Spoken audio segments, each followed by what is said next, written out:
അസ്സലാമു അലൈക്കും വറഹ്മത്തുള്ളാഹി വബറകാതുഹു. ഹഖീഖത്ത് അറുക്കുക എന്ന് പറയുമ്പോൾ അത് കുറച്ച് വിശാലമായി സംസാരിക്കേണ്ട വിഷയമാണ്. കാരണം ഒരുപാട് ചോദ്യങ്ങൾ. ഹഖീഖത്ത് എന്ന് പറഞ്ഞാൽ എന്താണ്? എന്തിനു വേണ്ടിയാണ് ഹഖീഖത്ത് അറുക്കുന്നത്? ആരാണ് അറുക്കേണ്ടത്? എപ്പോഴാണ് അറുക്കേണ്ടത്? ഇനി പ്രസവിക്കപ്പെടുന്നത് ഒരു പെൺകുട്ടിയാണെങ്കിൽ ഹഖീഖത്ത് അറുക്കേണ്ടതുണ്ടോ? ഈ ഹഖീഖത്തിന്റെ മാംസം എന്ത് ചെയ്യണം? ഇങ്ങനെ ഒരുപാട് ചോദ്യങ്ങൾ. അത് ചെറിയൊരു രൂപത്തിൽ നമുക്കൊന്ന് നോക്കാം. ഹഖീഖത്ത് എന്ന് പറഞ്ഞാൽ എന്താണ്? ഭാഷാർത്ഥത്തിൽ ഹഖീഖത്ത് എന്ന് പറഞ്ഞാൽ ഒരു കുട്ടി ജനിക്കുമ്പോൾ ആ കുട്ടിയുടെ തലയിലുള്ള മുടിക്കാണ് ഹഖീഖത്ത് എന്ന് പറയാം.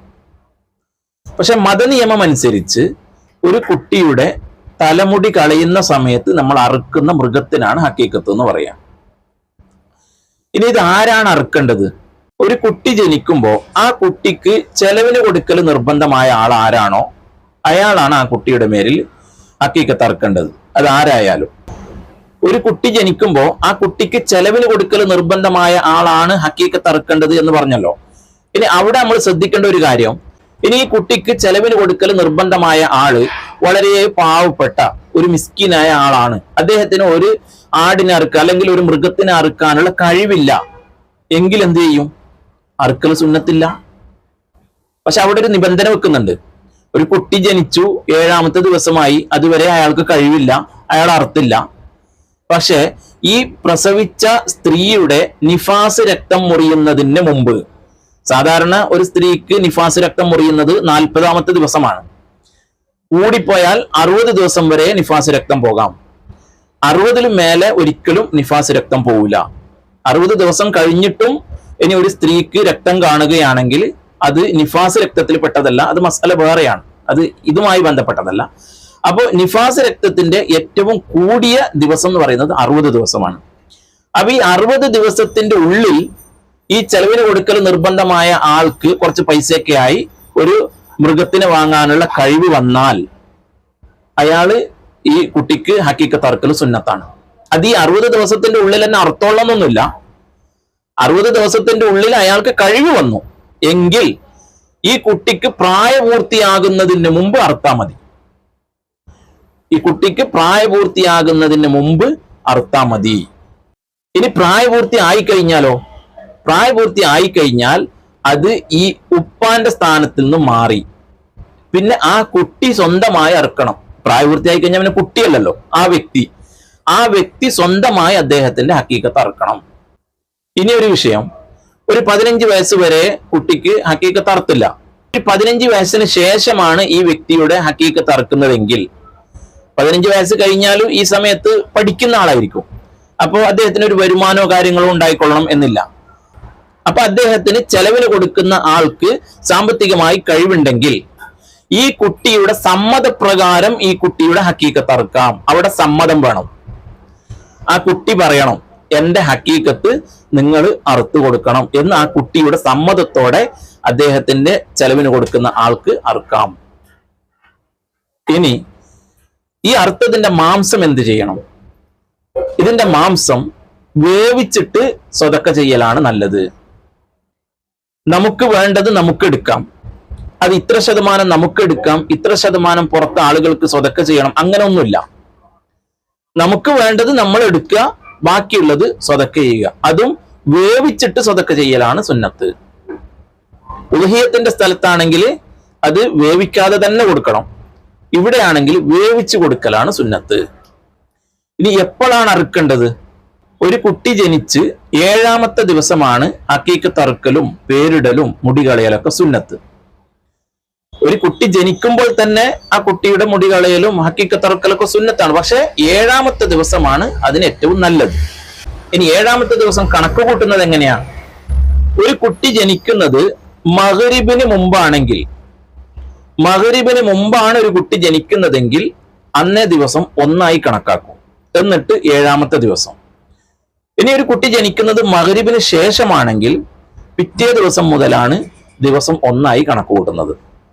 അങ്ങനെ 7ാമത്തെ ദിവസം ആദ്യം പേര് വെക്കുക കുട്ടിക്ക്, 2ാമതായി ഹഖീഖത്ത് അറുക്കുക, 3ാമതായി മുടി കളയുക. അങ്ങനെയാണ് വേണ്ടത്. എന്നാൽ ചില സ്ഥലത്ത് കാണുന്നത് ആദ്യം കുട്ടിക്ക് പേര് വെക്കും, പിന്നെ ഹക്കീക്കത്ത് അറുക്കലും മുടികളയലും ഒന്നിച്ചാവണം എന്ന് നിർബന്ധമുള്ള പോലെ അങ്ങനെയില്ല. ചില സ്ഥലത്തൊക്കെ അങ്ങനെ കാണാറുണ്ട്. അതായത് ഹക്കീക്കത്ത് അറുക്കുന്ന മൃഗത്തിന്റെ കഴുത്തിൽ കത്തിയും വെച്ചിട്ട് അവിടുന്ന് വിളിച്ചു പറയാണ്, ഞങ്ങൾ ഇവിടെ അറുക്കാണ്, അവിടെ മുടി കളഞ്ഞോന്ന്. അങ്ങനല്ല വേണ്ടത്. ഹക്കീക്കത്ത് അറുത്തതിന് ശേഷമാണ് കുട്ടിയുടെ മുടി കളയേണ്ടത്.